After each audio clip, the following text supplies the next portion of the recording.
बहुजन समाज के लिए आज अगर संगठन ना होता तो शायद बहुजन समाज संविधान से पूर्ण ना होता। तो जितने भी संगठन हैं उनका रिजल्ट जो है पार्टी हो जाता है। 1 2 3 4 5 6 7 8 9 10 11 12 100 200 300 500 1000 2000 10000 20000 50000 80000 90।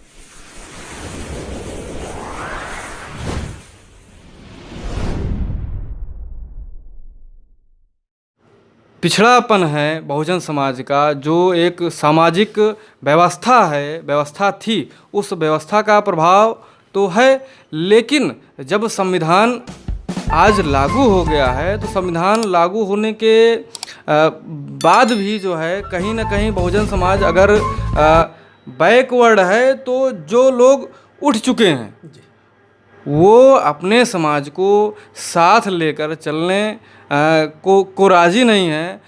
बाबा साहब ने भी कहा था कि हमको पढ़े लिखे लोगों ने धोखा दिया, इसीलिए कहा था क्योंकि जो संविधान के बदौलत आज कुर्सी पा गया है, टीवी पा गया है, गाड़ी पा गया है, घर पा गया है, आराम से चैन की नींद सो रहा है, तो वो समाज को नहीं पहचान रहा है। और जब तक किसी बैकवर्ड को जो है किसी सामाजिक जो है एक सहारा नहीं मिलेगा सामाजिक आर्थिक, तब तक वो आगे नहीं बढ़ सकता है। क्योंकि जिस समाज को यही नहीं मालूम है कि शिक्षा क्या होता है, कुछ उसके बारे में जानकारी ही नहीं है, तो कैसे आगे बढ़ेगा। तो सबसे ज़्यादा इम्पोर्टेंट है कि जो समाज आगे बढ़ चुका है, जो समाज शिक्षित हो चुका है, उस समाज को अपने समाज की चिंता करनी चाहिए और अपने समाज का साथ देना चाहिए, तब वो समाज जो है अपलिफ्ट कर सकता है। नहीं तो वो हमेशा बैकवर्ड ही रहेगा, वो कभी आगे नहीं जाएगा। जैसे कि आप बता रहे हैं समाज की चिंता की बातें, तो जब समाज एक नया निर्माण करता है, एक अलग बटालियन तैयार करती है, टीम तैयार करती है, टीम किस तरीके से तैयार करनी चाहिए उसकी पायदान आप बताएं ताकि लोग आगे जागरूक हो सकें। क्योंकि पायदान तैयार करने में आज कोई भी संगठन हो, पायदान ही चुनना गलती हो जाती है जो कि संगठित नहीं हो पा रहे हैं। तो टीम चुनने से पहले बहुजन हो या अन्य पार्टी हो, जो पावदान है इसकी नियुक्ति कैसे की जाए, जो बितर जाते हैं इसकी पावदान स्थिति बताना पड़ेगा आपको कि इसकी पावदान स्थिति क्या होगी। देखिए, अगर देखा जाए जी तो संविधान हमको जो है संगठन बनाने की आज़ादी देता है जी, और जो हर एक तरीके से पिछड़ा है उसके लिए संगठन बहुत ही उपयोगी चीज़ है। और यहाँ लोकतंत्र है, यहाँ लोगों की सुनी जाती है, जिस तरफ लोग ज़्यादा रहेंगे उन्हीं की बात मानी जाएगी। और बहुजन समाज के लिए आज अगर संगठन ना होता तो शायद बहुजन समाज संविधान से पूर्ण ना होता। और आज के दौर में संगठन का बहुत ही योगदान है, समाज को जागरूक करने में, समाज को एक करने में बहुत ही अहम योगदान है सामाजिक तौर पर। लेकिन समाज में एक बहुत बड़ी कमी भी है। उसमें कमी क्या है कि जितने भी संगठन हैं, या देखा जाए तो जितने भी संगठन हैं उनका रिजल्ट जो है पार्टी हो जाता है। कहने का मतलब ये है कि वो फर्स्ट टाइम तो संगठन निर्माण करते हैं और वो बहुत अच्छा काम करते हैं। एक जो संगठन का निर्माण करता होता है, एक जो संगठन का नेतृत्व करता होता है, उसके अंदर जिम्मेदारी होती है, उसको कुछ करने का हौसला होता है, जुनून होता है, तभी वो नेतृत्व करता है। लेकिन जब संगठन धीरे धीरे एक ब्रॉड हो जाता है, बड़ी स्थिति में आता है, जब बड़ी स्थिति में आता है तो उसके विचार में ये चीज़ आता है कि बिना राजनीतिक सत्ता के कुछ हासिल होने वाला नहीं है। क्योंकि ये देश संविधान से चलता है और संविधान में राजनीतिक जो पक्ष है वो कहीं ना कहीं मजबूती देता है। तो वो संगठन का जो निर्माण करता होता है या जो संगठन के लोग होते हैं उनके मन में ये कमी खलती है कि मैं राजनीतिक सत्ता में नहीं हूँ और मुझको आना चाहिए। तो वो राजनीतिक सत्ता में आने के लिए राजनीतिक पार्टी का निर्माण भी करते हैं। लेकिन अगर एक बहुजनों की पार्टी हो तब तो अच्छी बात है।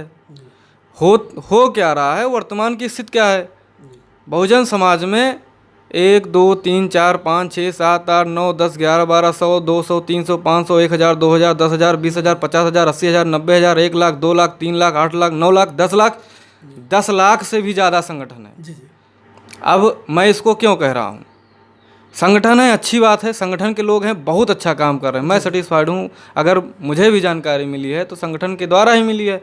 लेकिन इसका दुष्परिणाम क्या है कि जब लाखों संगठन क्रिएट हो रहे हैं तो वो लाखों पार्टियां भी क्रिएट हो रही हैं। जी जी तो जब लाखों पार्टियां ना कहकर अगर कहीं हजारों पार्टियां क्रिएट हो रही हैं, तो जब पार्टियां क्रिएट हो रही हैं, जैसे एग्जाम्पल के तौर पे लिया जाए कि अगर 10 लोग, हमारे भाई 10 लोग खड़े हो जाएंगे चुनाव में, जी तो वोट तो हमारा बटेगा। जी तो वही चीज़ हो रहा है वर्तमान समय में, आज यही हो रहा है कि हमारा वोट जो है डिवाइडेशन हो रहा है।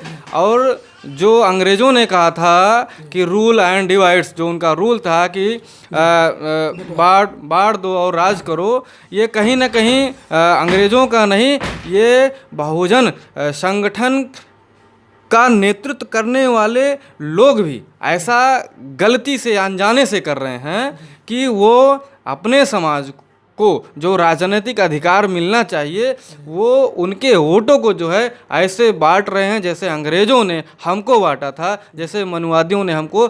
देखिए, हम लोग कहते हैं कि ब्राह्मण जो है बहुत दोषी है, ब्राह्मण ने जो है 6,743 जातियों में शूद्रों को बांट दिया। लेकिन मेरा मानना है कि ब्राह्मण से ज़्यादा तो जो है बहुजन संगठन का नेतृत्व करने वाले लोग दोषी हैं, क्योंकि ब्राह्मणों ने तो हमको 6,000 जातियों में बांटा, लेकिन संगठनों ने हमको जो है लाखों संगठन बनाकर, लाखों हजारों पार्टियां बनाकर पता नहीं कितने लाखों में हमको बांट दिया है। तो इस बात को हमें समझना पड़ेगा, हमें खुद के अंदर कमियां निकालना पड़ेगा। लास्ट सवाल है कि जब भी मैंने देखा है बहुजन समाज में जाके संविधान बचाओ, संविधान बचाओ, संविधान क्या बचाने कहते हैं, संविधान क्या बचाना है और क्यों कहते हैं बचाओ बचाओ, आप बता सकते हैं? देखिए, ये तो बहुत अच्छी बात है कहना कि संविधान बचाओ, लेकिन जैसे 26 जनवरी पर, 15 अगस्त पर लोग लगाते हैं भगत सिंह जिंदाबाद, भगत सिंह अमर रहे। तो किसी भी व्यक्ति का, महापुरुष का नारा लगाना बहुत ही आसान है, बहुत ही आसान है। जी जी उसी तरीके से संविधान बचाओ कहना बहुत ही आसान है, जी जी और संविधान बचा कर रखना बहुत कठिन काम है, क्योंकि संविधान देखा जाए तो बच नहीं रहा है। आए दिन कोई ना कोई संशोधन होता रहता है, आए ना दिन जो है कोई ना कोई धरना देना होता है। तो कहीं ना कहीं ये चीज़ इंडिकेट करता है कि लाखों संगठन हैं, करोड़ों कार्यकर्ता हैं, लेकिन फिर भी संविधान बचाओ, अरे संविधान बचाओ, क्या संविधान जो है कब बचेगा? जी जी आए दिन जो है संशोधन हो रहा है, आए दिन आर्टिकल जो है बदले जा रहे हैं, आए दिन कहा जाता है आरक्षण बंद किया जाए। यहाँ की जो है अभी मंडलेश्वर, जो खंडलेश्वर मंडलेश्वर है, उसकी इतनी औकात हो गई कि जो है वो संविधान को कह रहा है, नकार रहा है, जबकि वो एक देशद्रोही जैसा शब्द प्रयोग कर रहा है, और वो देशद्रोही है भी, उसके ऊपर देशद्रोही का मुकदमा होना चाहिए। बताइए, वो कह रहा है कि जो है संविधान ये असमानतावादी है, उसको पुरानी संस्कृत की ओर लौटना चाहिए, उसी को लागू करना चाहिए। उसके कहने का मतलब है कि मनु विधान को लागू करना चाहिए, उसके अनुसार वर्ण व्यवस्था ठीक है, जी जी उसके अनुसार वो जो है मनु विधान ठीक है। जबकि मनु विधान जो है भेदभाव करता है, ब्राह्मण को सबसे ऊंचा करता है, उससे उसके नीचे क्षत्रियों को करता है, उसके नीचे वैश्य को करता है, उस सबसे नीचे जो है पावदान पे शूद्र को रखता है। शूद्रों को किसी प्रकार का अधिकार नहीं था और ब्राह्मणों को हर एक प्रकार का अधिकार था। तो कहीं ना कहीं जो है वो चाहता है कि जो है मनु विधान को लागू किया जाए, और ये जो बहुजन समाज है यानी कि शूद्र समाज है, इसको जो है शिक्षा, सुरक्षा और व्यापार से वंचित रखा जाए। और ये हमारे लोग जो हैं ये आंखें बंद किए हुए हैं, इनको कुछ दिखता नहीं है, इनको कुछ समझ में नहीं आता है। और आए दिन जो है कहीं दिल्ली में संविधान जलाया जाता है।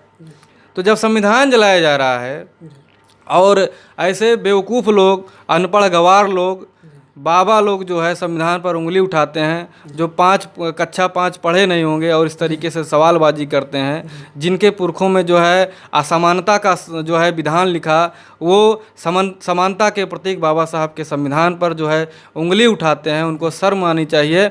और बहुजन समाज के लोगों को भी शर्म आनी चाहिए कि ऐसे गधों की बात को सुन लेते हैं और थोड़ा से विरोध जता देते हैं और कुछ कर नहीं पाते हैं, उनको जो है मुंह तोड़ जवाब देना चाहिए, ताकि आने वाले समय में कोई इस प्रकार का घृणित कार्य न कर सके और आने वाले जो है संविधान को हर एक तरीके से मजबूत किया जा सके, संविधान में किसी प्रकार का संशोधन न हो। अगर कोई आवश्यकता होती है तब संशोधन किया जाए। बाबा साहब ने कहा था कि कोई भी संविधान चाहे जितना अच्छा हो, लेकिन अगर चलाने वाले अच्छे नहीं हैं तो अच्छा नहीं होगा।